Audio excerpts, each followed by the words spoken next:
అరణ్యవాసానికి వెళ్ళిన తరువాత రాముడు లక్ష్మణుడితో ఇక్కడ ఒక పర్ణశాలను నిర్మించమని చెబుతాడు. అన్నగారు చెప్పినదే తడువుగా లక్ష్మణుడు ఒక విశాలమైన పర్ణశాలను నిర్మిస్తాడు.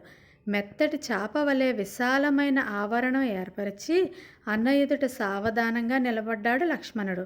అందంగా నిర్మించబడిన ఆ పర్ణశాలను చూస్తూ రాముడు, ఈ పర్ణశాలలో మనం చాలా కాలం జీవించవలసి ఉంటుంది కావున ఈ గృహంలో ప్రవేశించే ముందు వాస్తుదేవతా శాంతి చేయాలి.